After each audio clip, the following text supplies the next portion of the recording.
Et sur cette montagne, il anéantit le voile qui est sur tous les peuples, la couverture qui couvre toutes les nations. Il engloutit la mort pour toujours. Ésaïe 25, 7, 8. Sur cette montagne, Sion, le témoignage est pour le triomphe complet du Seigneur sur la mort, le témoignage d'une vie qui vainc la mort. Cela procède de son absolue seigneurie. C'est une partie de cela. Mais elle se manifestera là où le Seigneur obtiendra le peuple de Sion.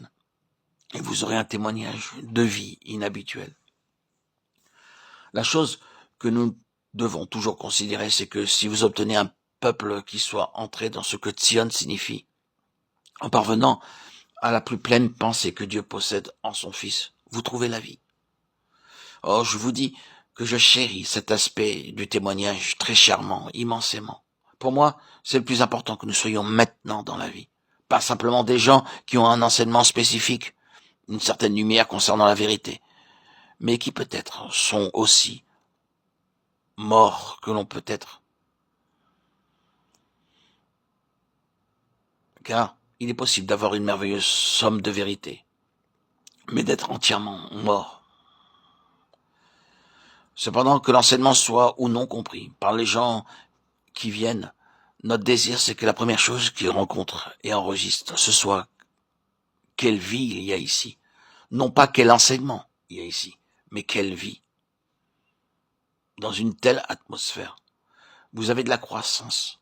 Vous trouvez vous-même revitalisé. Oui, la mort a été engloutie.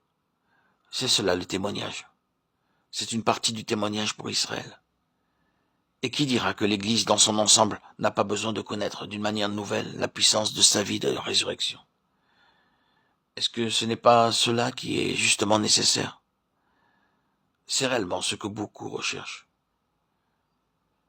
Ils essaient d'obtenir dans de grands mouvements organisés. Ils ressentent ce besoin de vie pour réagir contre la mort qui a fait son entrée. Cela ne doit pas être pris pour un jugement ou une critique. Mais nous pouvons dire que cette vie ne peut jamais être fabriquée. Elle ne peut jamais venir à la suite de grands efforts. Elle est là où le Seigneur ressuscité est élevé. Là où il a sa place. Et cette place est seulement la conséquence d'un travail. Vous devez souffrir pour cette vie. Vous ne pouvez pas l'obtenir à bas prix. Vous ne pouvez pas la produire par des moyens humains. Elle peut seulement surgir hors de la mort, par la résurrection. Et cela coûte.